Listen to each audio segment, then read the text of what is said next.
এই লোকটি পাড়পাড়িয়া এসে বসে যাবে। কিরকম শুনেলেন? একটা গল্প মোবাইলে শুনেছেন, ফেলে যে ডাইরেক্ট শোনাচ্ছে আপনারা। ওই একটা লোক করেছে কি, মানে যেগুলা আদবুদ্ধে লোক, ওরে কাজই হলো আদবুদ্ধের মতন পাগলা।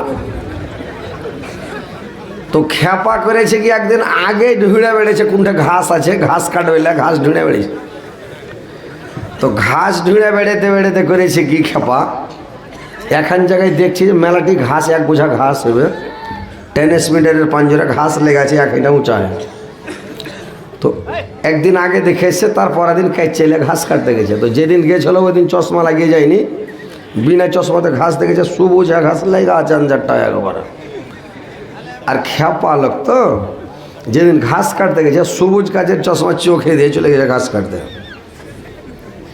এবার ঘাস কেটে বোঝা বাইনা বাড়ি নিয়ে এসে সানি কেটে নাইন্দে দিয়ে খোল টোল চুয়া টুয়া দিয়ে হ্যান্ডা করে যদি গরুকে দিয়েছে খেতে, গরু খায় না।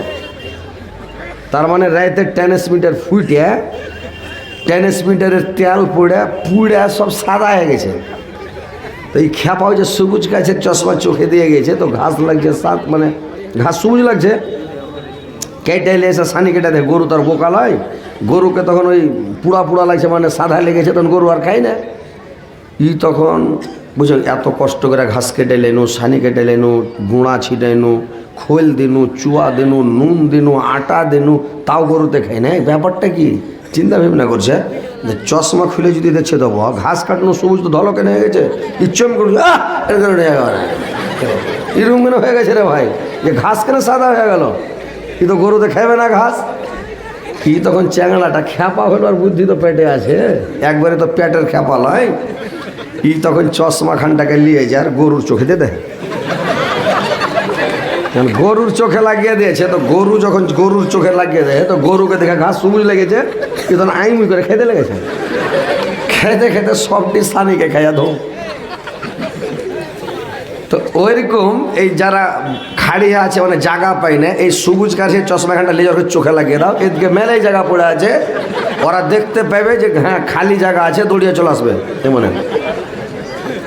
চশমা পেঠাবো নাকি, সবুজ গাছের চশমা পেঠাবো, আইসেন না ভাই, এমন চলে আসেন, জায়গা আছে, মেলে জায়গা আছে রে ভাই, আসেন, চলেছেন এদিকে, চলেছেন, জায়গা আছে, দাঁড়িয়ে শুনছেন। আপনারা কষ্ট হয়েছে, আমাকে দেখা ভালো লাগে না। কেটে খাড়িয়ে আছেন যে ভাই,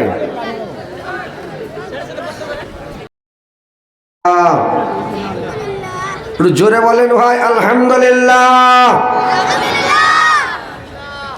তেনার পদপর তেনার প্রেরিত হাবিব মা আমেনার লাল মরুর দুলাল তাজদারে মদিনা আহমদ মুস্তফা মোহাম্মদ মুস্তফা, সকলে বলুন সাল্লাল্লাহু আলাইহি ওয়াসাল্লামের প্রতি হাজারো হাজার লাখো লাখো দুরূদ বর্ষিত হোক। আল্লাহুম্মা সাল্লি আলাইহি আল্লাহুম্মা বারিক আলাইহি। ভাই সকল, বাপজিরা আমার, আজকে আপনাদের এই গ্রামে জীবনের প্রথমে এসেছি ভাই